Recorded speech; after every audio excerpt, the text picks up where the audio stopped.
Здравейте, ние сме от Църква Извор на живот и искаме да ви представим нашите две нови странички. Последвайте ни в YouTube. Вече може да ни последвате и в YouTube канала ни, и в TikTok-а, така че следвайте ни.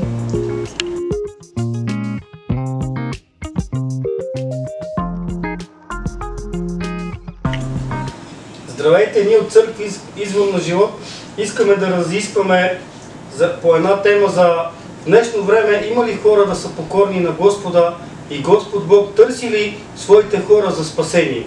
Искам да ви зачита едно слово от Деяния на апостоли в 8 глава с една случка с един етиопец, как беше спасен. От 26 стих: а ангел Господен каза на Филипа: стани и тръгни към юг по пътя към пустинята, който води до Ерусалим в Газа. И той стана и отиде, и ето един етиопянин, скопец, служител на етиопската царица Кандакия, който бе над цялата и хазна, беше дошъл в Ерусалим да се поклони. И се връщаше седнал в колесницата си. Четеше пророк Исаия, а духът каза на Филипа: приближи се и придружи тази колесница. Филип се приближи и като чу, че той чете пророк Исаия, каза: разбираш ли това, което четеш? Той отговори: как ще мога, ако някой не ме опъти? Да се качи да седне при него. А мястото от писанието, което четеше, беше това: като овца бе заведен на клане и като агне бе безмълно пред стригача си, така и той не отвори устата си. И в унижението му бе лишен от праведен съд и на поклонение му, което щеше да разкаже, защото се отнема от земята живота му. Тогава скопецът каза на Филипа: моля те, за кого говори пророкът? За себе си или за някой друг? И Филип отвори устата си и като започна от това писание, благовести му Исуса. И като си вървяха по пътя, стигнаха до една вода и скопецът каза: ето вода, какво ми пречи да се кръстя? А Филип му каза: ако вярваш с цялото си сърце, можеш. Тогава отговори: вярвам, че Исус Христос е Божият син. И заповяда да спрат колесницата, и двамата слязоха във водата, и Филип кръсти скопецът. Когато излязоха от водата, Духът Господен грабна Филипа и скопецът не го видя вече и радостен продължи по пътя си.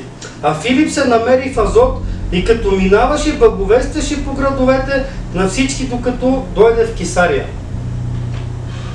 Каква чудесна случка в Деяния. Как така Филип изчезна толкова бързо? Това последното не можах да го разбера. Ами тук казва, че Духът Господен го грабна. Това ми говори, че в днешно време, тогава, в миналото и в днешно време, Бог е ангажиран, Бог обича своите люди, Бог търси хора, които да му се покоряват, които да вървят и да търсят души за спасение. Духът Господен се движи по земята.